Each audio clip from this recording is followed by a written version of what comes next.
दोस्तों, मेरा नाम सविता शुक्ला है। बनारस की रहने वाली हूँ। 25 दिसंबर महामना मदन मोहन मालवीय जी की जयंती पर अपना एक छोटा सा लेख उन्हें समर्पित करना चाहती हूँ। त्रिवेणी, प्रयागराज उत्तर प्रदेश का एक खूबसूरत सा शहर। इसी प्रयागराज में पंडित मदन मोहन मालवीय जी का जन्म 25 दिसंबर 1861 को एक गरीब ब्राह्मण परिवार में हुआ। 7 भाई बहनों में वो अपने माता पिता की 5वीं संतान थे। कहते हैं यदि धन हो तो क्या नहीं संभव, परंतु पंडित मदन मोहन मालवीय ने इस तथ्य को झुठला दिया। उनका कहना था, यदि इच्छा शक्ति प्रबल हो तो कुछ भी संभव हो सकता है। आप में से बहुत सारे लोगों ने बनारस हिंदू विश्वविद्यालय के बारे में सुना होगा और देखा भी होगा। किस प्रकार इस विश्वविद्यालय की स्थापना हुई, आज इसकी कहानी आपसे साझा करना चाहूंगी।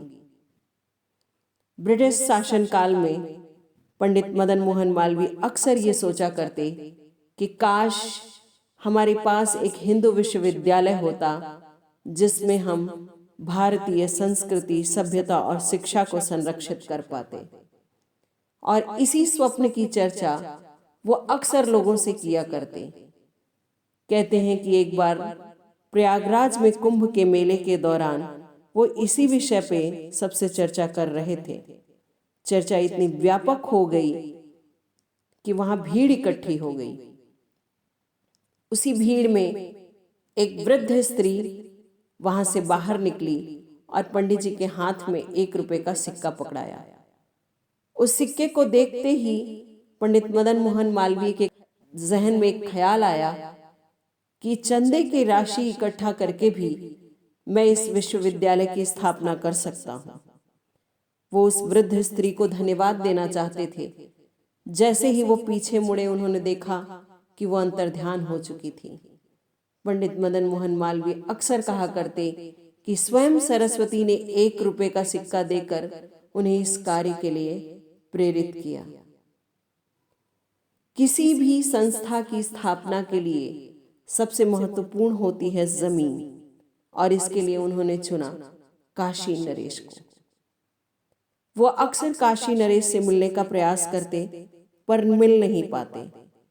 एक दिन वो उस जगह पहुंचे जहां महाराज गंगा स्नान करके निकल रहे थे। पंडित जी ने कहा, महाराज, हिंदू संस्कृति में गंगा स्नान के पश्चात दान करने की परंपरा है। महाराज मुस्कुराए और बोले, पंडित जी, क्या चाहिए आपको?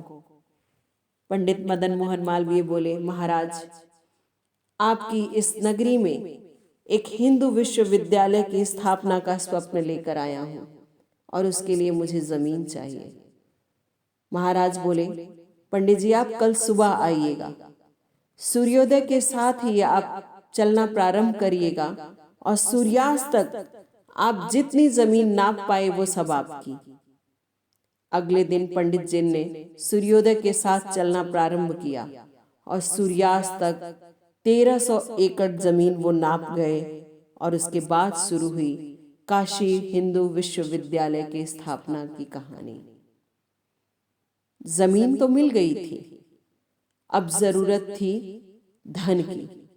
इमारतों का निर्माण कराने के लिए धन की आवश्यकता थी और इसके लिए पंडित मदन मोहन मालवीय जी कश्मीर से कन्याकुमारी तक घूमे।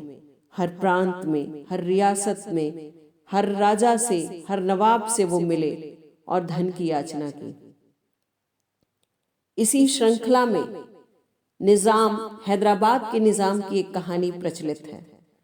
पंडित मदन मोहन मालवीय जब निजाम के दरबार में पहुंचे और उन्होंने दान की मंशा रखी तो निजाम ने उनका मजाक उड़ाते हुए कहा, पंडित जी, आपको देने के लिए मेरे पास ये जूते हैं, अगर आप ले जाना चाहते हैं तो ले जाइए।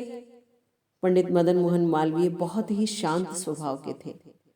उन्होंने वो जूता उठाया और दरबार से निकल गए। हैदराबाद के चौक पे पहुंच के वो उन जूतों को नीलाम करने लगे। ये खबर निजाम तक पहुंची। निजाम ने सिपाही दौड़ाया और पंडित जी को आदर सहित दरबार में वापस बुलाया, उनसे क्षमा भी मांगी और उन्हें 8 लाख रुपए की धनराशि देकर विदा किया। इस प्रकार पंडित मदन मोहन मालवीय ने जगह जगह से धन इकट्ठा किया और 4 फरवरी 1916 को काशी हिंदू विश्वविद्यालय की स्थापना हुई भूमि पूजन के द्वारा। पंडित मदन मोहन मालवीय बीएचयू की एक एक ईंट से स्नेह किया करते थे। एक समय की बात है जब वो बीएचयू में घूम रहे थे, एक उदंड बालक जो है उसकी दीवार पे कुछ लिख रहा था। पंडित जी ने कहा, बेटा तुम जो ये लिख रहे हो वो सब मेरे हृदय पे लिखा जा रहा है, ऐसा ना करो, दीवारें गंदी ना करो। और उन्होंने अपनी जेब से रुमाल निकाला और उसे पोंछ डाला। विश्वविद्यालय में अक्सर शिक्षक छात्रों पे उनकी गलतियों के लिए अर्थदंड लगाया करते थे। छात्र वो अर्थदंड लेकर मालवीय जी के पास पहुंच जाते और उस पे क्षमा लिखवा लेते। शिक्षक नाराज होते, कहते, मालवीय जी आप हमेशा अर्थदंड माफ कर देते हैं। पंडित जी कहते, जब भी कोई छात्र मेरे पास अर्थदंड की याचना लेकर आता है तो मुझे अपने बचपन का एक वाकया याद आ जाता है, जब घर में साबुन के पैसे न होने की वजह से मैं गंदे कपड़े पहनकर विद्यालय पहुंच गया और वहां मुझ पे अर्थदंड लगाया गया। जैसे ही मुझे ये याद आता है मेरी लेखनी अपने आप उठ जाती है और मैं उस पे क्षमा लिखकर हस्ताक्षर कर देता हूँ। ऐसे थे हमारे पंडित मदन मोहन मालवीय, जिनका पूरा जीवन ही हमारे लिए प्रेरणा का स्रोत है।